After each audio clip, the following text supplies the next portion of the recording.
Today we're going to talk about the electromagnetic spectrum. So there's your heading, the electromagnetic spectrum. Switching gears a little bit from the space stuff. A couple terms you must know. Frequency, the speed at which a wavelength happens. Frequency, the speed at which a wavelength happens. So it's how often something happens. Okay, if the frequency of you going to the bathroom is every single class period, that would be your frequency. Once a period, once a class period. The frequency that Mr. Bejeda yells at someone, maybe once every month. That's the frequency, how often it happens. So this is how often a wave happens.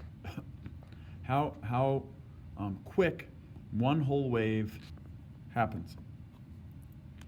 If the frequency of a wave increases, the wavelength will decrease. I would write this down. The frequency of a wave increases, then the wavelength will decrease. Basically, what that means is the faster you are, the smaller you are. Okay, that's kind of true in real life also. Okay, if you think about vehicles, okay, smaller cars, okay, like something like a Corvette is a kind of a small car.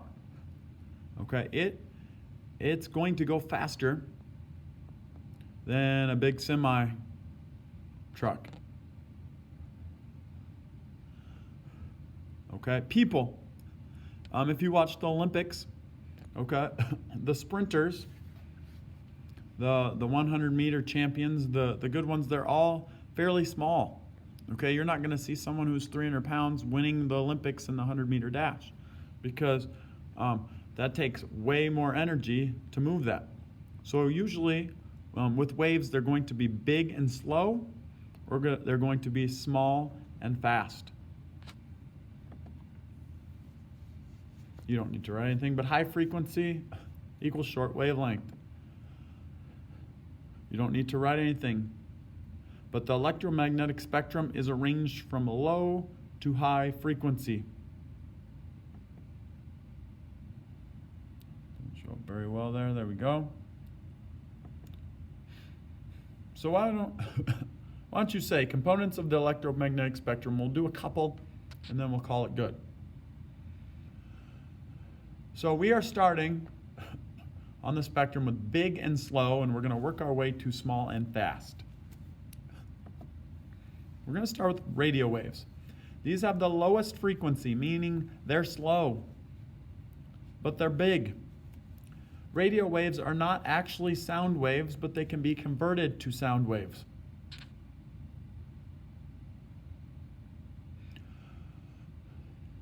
So let's use an example. You're on your way to school, you're on the bus, okay? Or you're riding with your sibling, whatever, and you turn the radio on. Now, there are radio waves bouncing around outside, okay?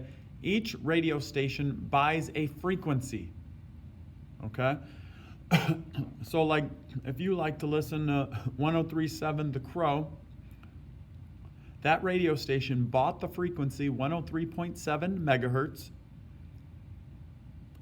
and they're allowed to broadcast songs or radio, talk show, whatever commercials they want to on that frequency.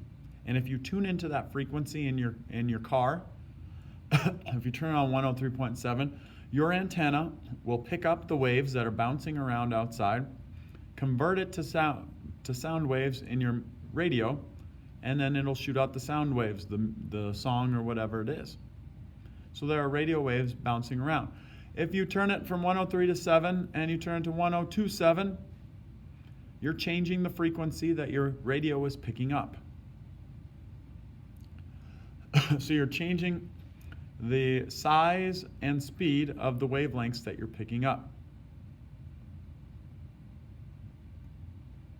Those numbers, 93 7, 9, whatever it is those are frequencies. Now, each radio station has a tower that they shoot out their radio waves. As you get further from the tower, you lose reception because those radio waves scatter out so much where your car will not pick them up. There's a station, actually, 1037, The Crow in Sioux Falls is a rock station. And as I drive to my parents', it slowly morphs into a country station. Well, we got so far away from Sioux Falls where those radio waves got so spread out, my car didn't pick them up, but instead there's a station out of Sioux City where it broadcasts country music. So we were getting closer to that one, so we were picking up more of those radio waves.